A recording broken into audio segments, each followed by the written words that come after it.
शुरू हो गया। देखिए अब अगला क्वेश्चन 23 नंबर है, सवाल पर भी ध्यान दिया जाए। 23 नंबर सवाल कहता है कि पी क्यू तथा आर एक फर्म में साझेदार है, ठीक है। एक दो अनुपात में लाभ को बांटते हुए पहले से साझेदार हैं। 31 मार्च 18 को जिनका स्थिति विवरण में लाभ हानि खाते में जमा शेष 9,000 है। ध्यान दीजिए, लाभ हानि खाते में जमा शेष 9,000 है, तो ये पूर्ण रूप से फायदा है जो साझेदार को पुराने अनुपात में बांटना है। पुराने अनुपात में क्या करना है? बांटना है। तब तक बांटना है जब तक कि समायोजन करने के लिए स्पष्ट न कह दे, तब तक उसको बांट देना है, ठीक है।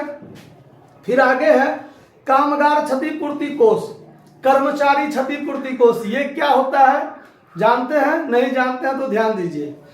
जो कंपनी, बहुत सारा फैक्ट्री सब होता है, बड़ा बड़ा फैक्ट्री सब, जिसमें बड़ा बड़ा मशीन लगा रहता है, मजदूर वर्ग काम करते हैं। मान लीजिए किसी मजदूर के सर पे कोई मशीन गिर गया, या कुछ हाथ कट गया, पैर कट गया, कुछ ऐसा डैमेज हुआ कर्मचारी को, तो उस कर्मचारी को इलाज कौन करवाएगा? उस समय में जो कंपनी में वो काम कर रहा है उसका दायित्व बनता है उसको ठीक करवाना, मतलब उसका इलाज करवाना। तो इसीलिए बड़े बड़े कंपनी सब जो है, जहाँ फैक्ट्री सब में बड़ा बड़ा मशीन सब लगा रहता है, काम होता है, वो क्या करता है, तो एक अलग लाभ में से कुछ रुपया बचा के, लाभ में से रुपया बचा के कर्मचारी क्षतिपूर्ति कोष बनाता है कि अगर किसी अनावश्यक कारण से किसी अनहोनी हो जाए, मान लीजिए कोई उसका हाथ टूट जाए, पैर टूट जाए, कपार फूट जाए, या हो सकता है वो मर जाए, तो उसका जो क्षति हुआ उसको पूर्ति करने के लिए कर्मचारी क्षतिपूर्ति कोष बनाया जाता है, जो लाभ में से बनाया जाता है। आया बात समझ में? तो वो 64,000 का शेष आपको दर्शा रहा है। आया बात समझ में? आगे ध्यान दीजिए। 1 अप्रैल 2018 को उन्होंने यह निर्णय लिया कि 2:1 अनुपात में लाभ बांटेंगे। इस उद्देश्य के लिए निम्न सहमति हुई है। क्या? तो फर्म के ख्याति का मूल्यांकन 4 लाख हुआ। ये जो 4 लाख ख्याति का मूल्यांकन, स्पष्ट लिखा रहेगा ख्याति का मूल्यांकन, तो इसको हम लोग चेंज इन रेशियो में एडजस्ट करेंगे। किसमें? चेंज इन रेशियो में एडजस्ट करेंगे। उसके बाद है कि कामगार क्षतिपूर्ति के लिए जो है वो 30,000 का एक दावा स्वीकृत हुआ है।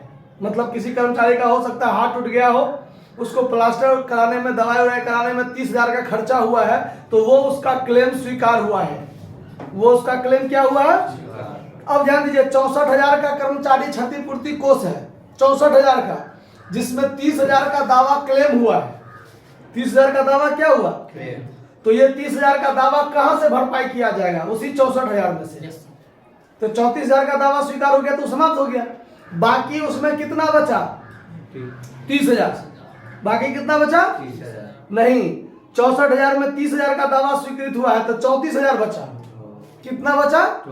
तो वो 34,000 को कौन बांटेगा? साझेदार आपस में क्या कर लेगा? साझेदार आपस में बांट लेगा। आया बात समझ में? और इसमें कुछ दूसरा तीसरा बात नहीं है। तो देखिए सवाल कैसे बनेगा, ध्यान से देखिए। सवाल number 23, calculation of change in ratio तो निकालना है ही, ठीक है।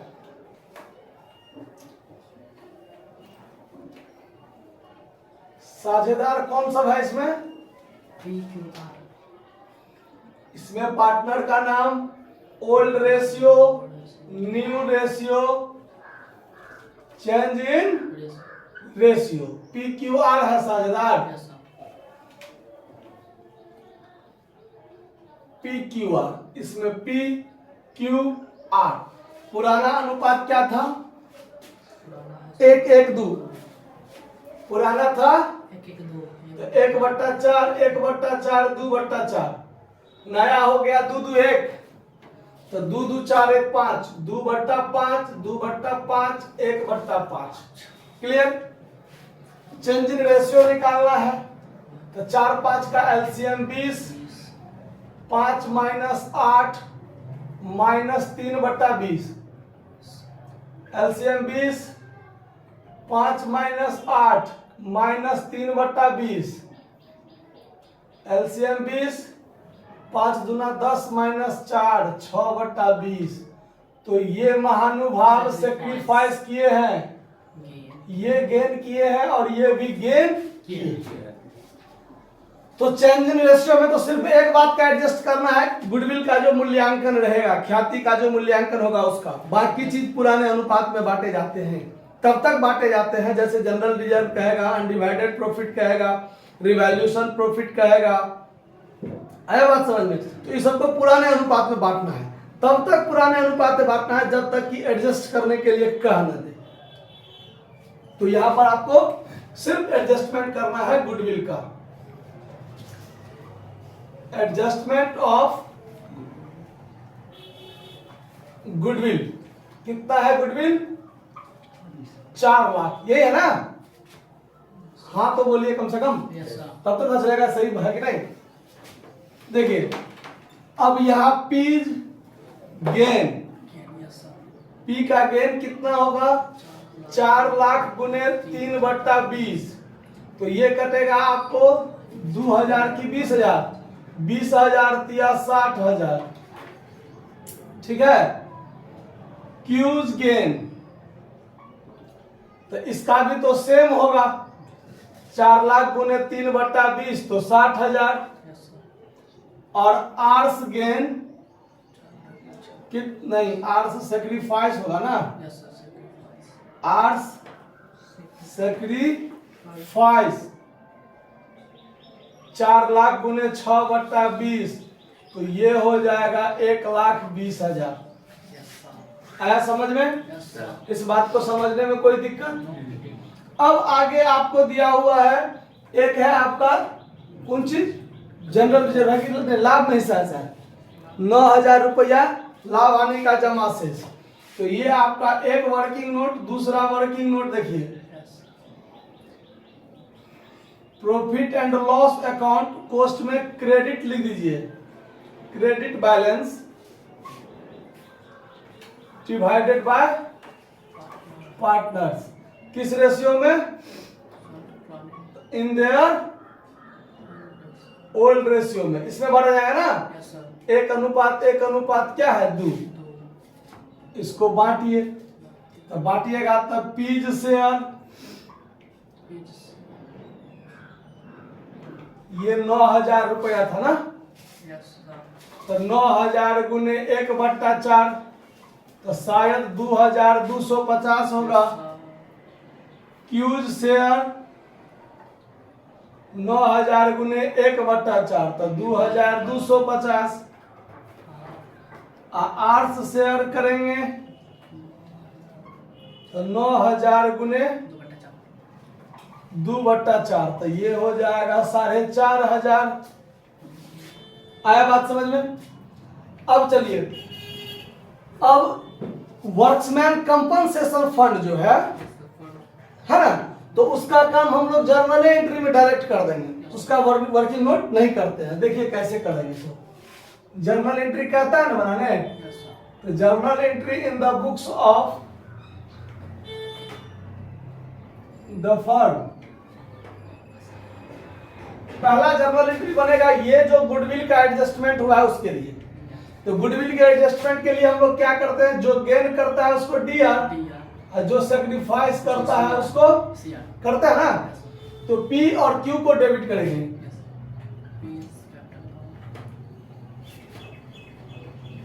Ps capital account DR, Q's capital account DR, और 2 में हो जाएगा आर कैपिटल अकाउंट। इसका 60,000 हिस्सा था, इसका 60,000, और यही दोनों मिला के ये बन जाएगा 1,20,000। नरेशन भी लिखिए देते हैं। Being amount of goodwill adjusted bye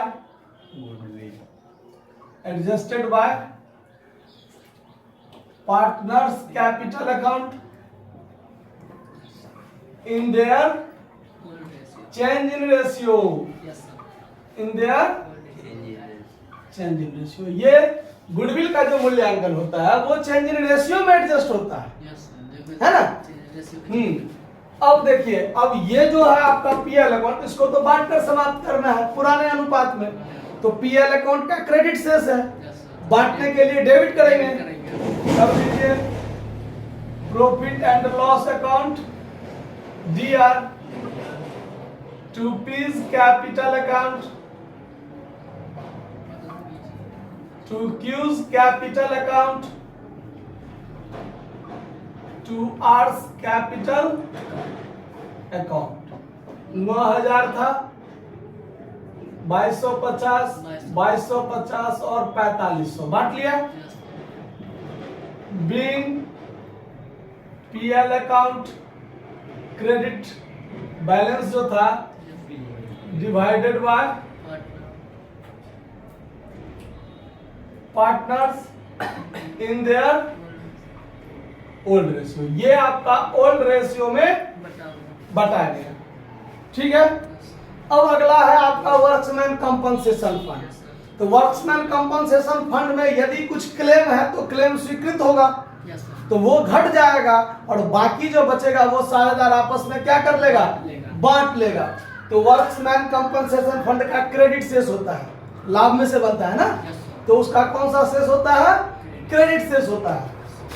तो समाप्त करने के लिए हम लोग क्या करेंगे, workmen compensation fund account DR कितना था, 64,000। अब देखिए 2, ये 2 पार्ट में जाएगा। एक पार्ट जो क्लेम हुआ स्वीकृत वो समाप्त होगा, वर्क्समैन कर्मचारी से संबंधित एक दावा है स्वीकृत, तो वो जब तक हम नहीं दिए तब तक तो मेरे लिए कर्जे में बन रहा है, तो फंड को समाप्त करके उतना से कर्जा क्या कर लेते हैं, बढ़ा लेते हैं। ठीक है, तो यहां बन जाएगा claim for workmen compensation account कितना, 30,000। तो 30,000 उसमें से कट गया, बाकी बचा 30 मतलब 34,000। वो 34,000 कौन ले लेगा, तो साझेदार लेगा PQR। कौन लेगा, PQR। तो यहां हो जाएगा 2 P's capital account to Q's capital account to R's capital account. आप इस बात के लिए 2 एंट्री अलग अलग भी बना सकते थे। एक बार वर्क्समैन कंपनसेशन फंड को डेबिट करते 30,000 से, या क्लेम फॉर वर्क्समैन कंपनसेशन 30,000 हो गया। एक बार फिर करते वर्क्समैन कंपनसेशन फंड डेबिट 34,000 से, और तब करते 2 पार्टनर्स कैपिटल अकाउंट PQR अलग अलग। तो वर्क्समैन कंपनसेशन फंड तो डेबिट 2 बार हुआ, तो 2 बार तो नहीं करके हम एक के बार में क्या कर दिए, वर्क्समैन कंपनसेशन फंड डेबिट 64,000 से, और to P's capital to Q's capital to R's capital. अब ये जो आपका 34,000 बचा है उसको बांटिए कितना में, तो 1-1-2 में, 1-1-2 में। अब देखिए यहां पर हम बांट कर देखते हैं, 34,000 को यदि हम लोग बांटेंगे 1-1-2 में, तो 1/4 होगा, 4 से इसको काटिए, तो 4-8 32, 2 पर 5, 4-5 00, 8500 हुआ ना। तो P का हिस्सा हो जाएगा 8500, Q का हिस्सा भी 8500, क्योंकि 1-1 है दोनों का, और उसका हिस्सा 2 है, तो 8 दूनी 16, 1 17,000 होगा। नरेशन लिख दीजिए, being workmen compensation fund, WCF लिख दिया शॉर्टकट में, workmen compensation fund adjust by workmen compensation and balance of workmen compensation fund divided by workmen compensation claim भी लिख दीजिए, workmen compensation claim and balance of workmen compensation fund divided by partners capital account in their old ratio. समझ में आया? अब जितना सवाल होगा सब लंबा लंबा सवाल होगा, छोटका छोटका सवाल मिल गया। आया बात समझ में? Yes sir. सवाल अगर समझ में नहीं आता है तो पूछिए।